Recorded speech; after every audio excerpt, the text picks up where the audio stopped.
Okay, welcome. Um, Sorry for the late notice. I'm going to join the Discord here. Hello, Jack. Welcome. Today we will be watching the launch of the Japanese A3 rocket. If you are unaware what the A3 rocket is, I have some information about it. We can go. I'm going to share my screen there for you, Jack, so you can see. So, um, this is the maiden launch of the A3 rocket, launching here in about 10-ish minutes. Um, or more like 15 minutes. It is a two-stage launch vehicle with a split dome. If you want to know what a split dome looks like, common bulkhead. I cannot spell. BULK head versus split. So, and that doesn't bring it up. Oh well. Basically, in a common bulkhead, you have one tank that's bottoms like this on top of another tank with a nice little curvature like that. Basically, in a case like this, you can't do that. Jack, why can you not do that? Because there's a very large difference in temperature. You don't want something that's the temperature of liquid hydrogen sharing the same bulkhead as liquid oxygen. Yep. Basically, the delta T, or the difference in temperature, is very, very large.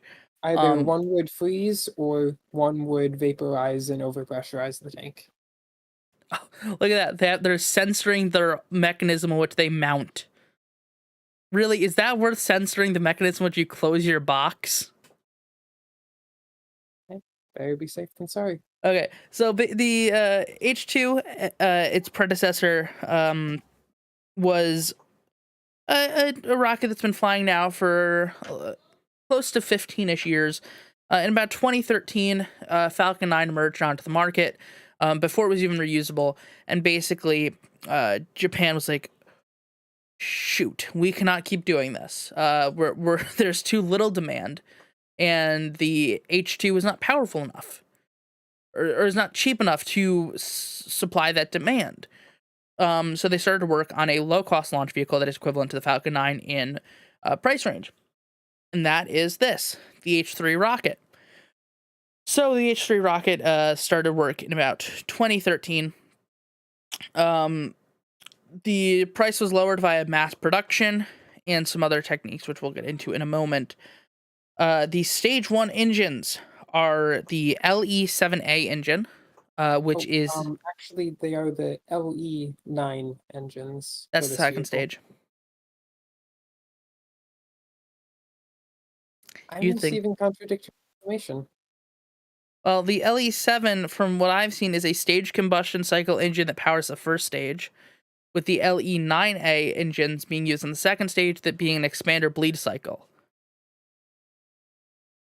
Does your I've got information say that's an expander bleed cycle for the LE9?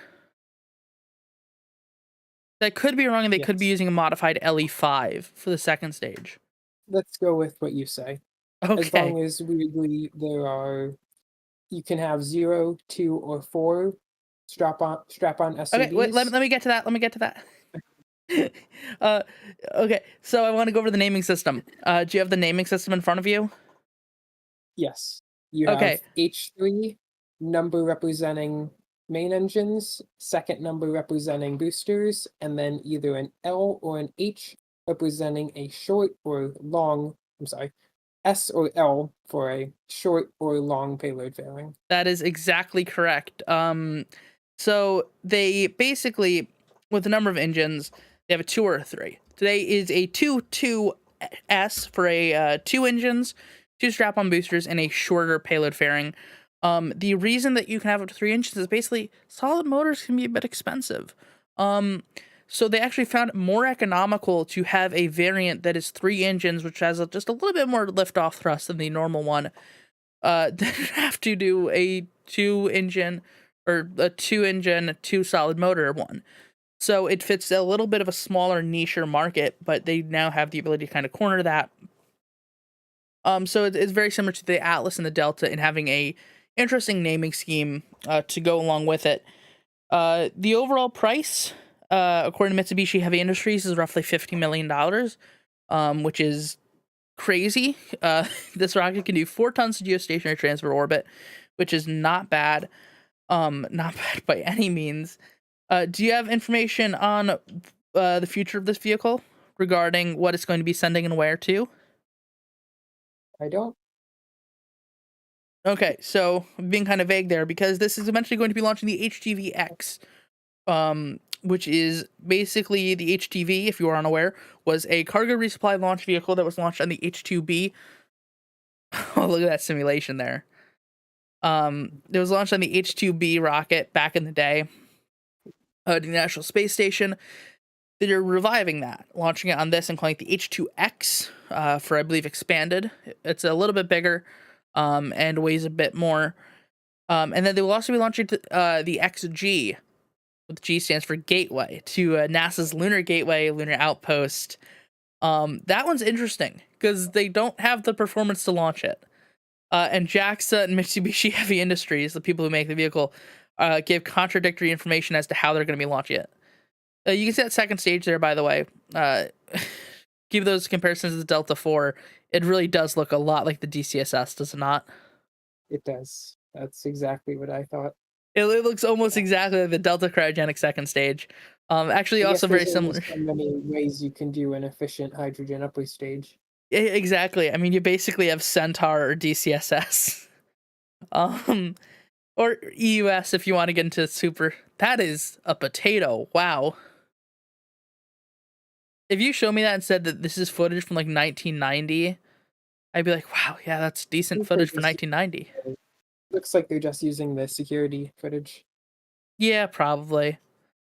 Um, but basically, they never gave us true information as to how they're going to be launching the Gateway. There's 3 different things they've said that they're possibly doing, because of course, number one, the first one they said possibly doing is launching it over 2 launches, with one being a launch that will carry it. One that will be a launch that will actually carry the capsule. Then the capsule will turn around and launch to a second stage that just has a docking port on top. And then that's going to boost its way out to the lunar outpost. One being one that is basically the pressurized and unpressurized section both have docking ports on the end of them. And those 2 are launched up, and those 2 mate together. And then a third upper stage is, or then the upper stage would have enough fuel then to finish it. And then the other one being basically the Delta 4 Heavy. Basically, they do 3 core stages with 3 engines each and launching that with it. That's the third option. I'd say the less likely one. But you know, hey, Delta 4 Heavy is my favorite rocket, so I'm not complaining about any person. Look at how it's sunk below the 0 deck.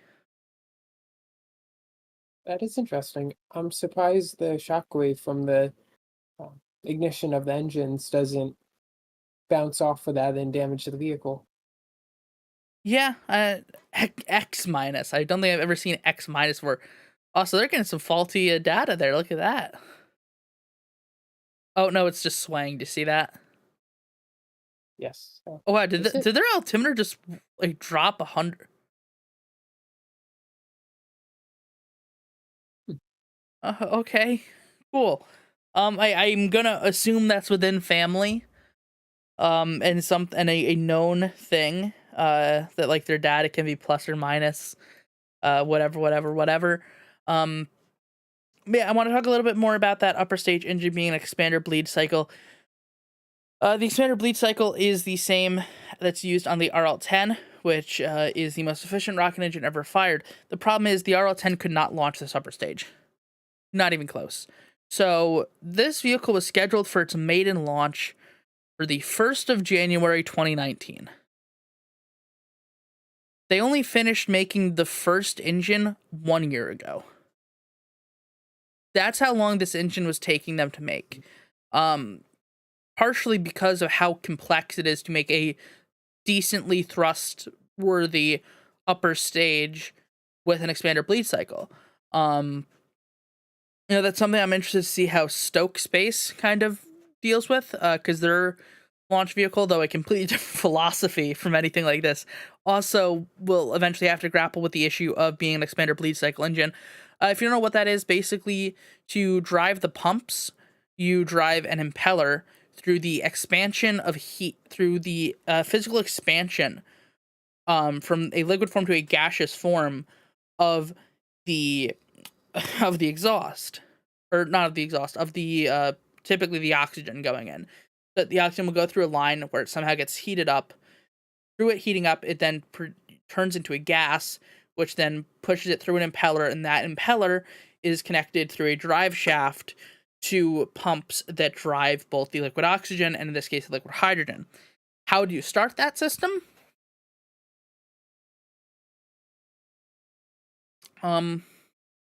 Is that rhetorical?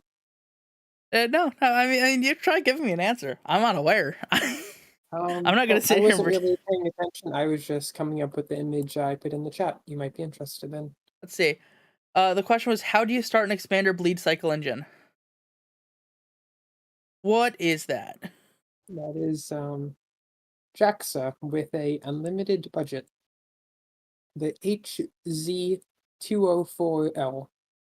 Is that like an actual proposed thing? Let me pull this up. Not sure. But it does seem to have the capability to put 485 tons to Leo. That's never happening. But there is actually a decent scale here in showing us how big the H2 or the H3 is. Those are Kerbal Space Program parts, I think. Yeah, those boosters are the AJ260s out of Blue Dog Design Bureau and Kerbal Space Program. Huh. Not just the game, but the mod for the game. Ladies and gentlemen, a true KSP player. So you can see here, though, a decent comparison between the Space Launch System SLS and the long payload fairing version of H3. Basically, long payload fairing, it comes up to about the length of the core stage, so pretty decent in size. Compare that to Starship. Looks to be a little bit smaller, almost to up where the grid fins are. So it's not the biggest launch vehicle in the world, but it's more than capable of doing what its intended mission is, which is ultimately the most important thing. I'm gonna Comparing a launch vehicle to Starship is like comparing the Adirondacks to the Himalayas. Everything's gonna seem small in comparison. basically, It's the yeah. largest ever. So another rare sight we're gonna see here today. We don't see many rockets, but nowadays Delta 4 is the only other one to my knowledge. Is you're gonna see H-boys or hydrogen burn-off igniters. No, they are not Rofies. I know there's a lot of people that think that they're Rofies, those sparkers that you see. Those are called They're all H-boys. Rofies. They're either Rofies or handheld sparklers. There's nothing in between. Rofies are actually inside the engine.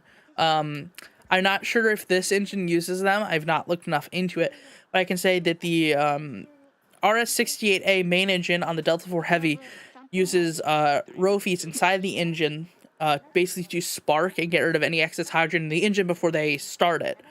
And then the actual stuff you see on the outside are what's known as H-boys or hydrogen burn-off igniters. Basically, the difference is just one is inside the vehicle, one is outside. Outside of that, there's no real difference in H-boys and Rofies. It's just a small semantic thing. So next time you want to impress someone, remember that fact. We're getting into about 2 minutes and 20 seconds here. Looks to be a pretty calm day out there. I mean, if you look at the sea, the winds don't appear to be too high, which is good. Now, one thing I want to remind you all, this is the maiden launch. I forget who it was that said it, but there's a Secretary of Defense that said a quote that's very applicable to a lot of things, and I use it a lot in engineering. In any given situation, there are known knowns. There are things that you know. There are unknown unknowns. There are things that you know that you don't know, and you can plan for those. But then there are unknown unknowns. Things that you don't know that you don't know. And that's what you might see here today. So keep that in mind. If they can get off the pad, as with any maiden launch, that's a great success. If they can get to max Q, incredible. If they can get a booster separation, perfect. If they can get to stage separation, incredible. If they can start the second stage, there's so many different steps. So I want to kind of remind you guys of that. Short has a lot of commonality. The H2 doesn't mean anything in maiden launches. I've seen my fair share of maiden launches go wrong. So I'm interested, hoping the best for Jaxa as we get under a minute and 10 seconds here. How would you describe the sea state there? Moderate. Yeah. It seems pretty calm, but in the shallows, the waves seem to be breaking. I would tend to think was that's also indicative just- of pretty low winds, would you not? I was just hoping to bring up for unknown unknowns, think back to the SLS launch. A faulty Ethernet switch delayed the countdown, which we would have never Exactly. predicted. I think I happening. heard the call out there of a hydrant burn of ignition. Yeah, so there's the smoke. You can see those torches are lit, those H-boys. But these you're gonna see look more like almost a torch of a Roman candle than they do an H-boy, a traditional NASA, sparker system. Oh, and there we go. Hydrogen purge igniter on. Oh, I thought he said hold. Okay, hydrogen purge igniters ignited. Main engine start. Main engine started. There's those. Oh. And we've had an abort. Okay. At least they didn't launch, or like the SRBs. That would have been the no turning back point. So, like I was saying, it's a maiden launch. You're never gonna... What is that noise? Is that what the H-boys sound like, you think? Sounds like a tea kettle.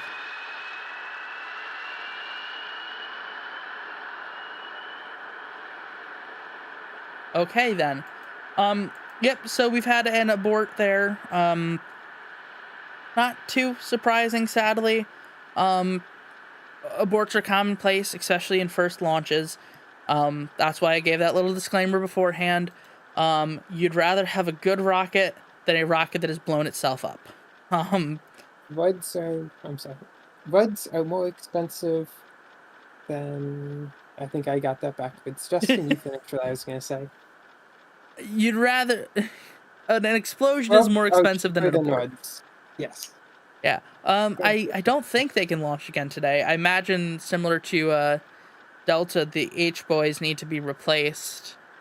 Because they're basically fireworks. They're not something you can really refuel. Yeah, so we'll wait, see if we can get an idea of the cause of it. Again, this too is also carrying a satellite. This isn't like a dummy payload first launch where there's nothing important on it. There is an actual satellite on board. I've never heard a rocket engine scream in agony after aborting before. That's what someone said on Twitter. Yep.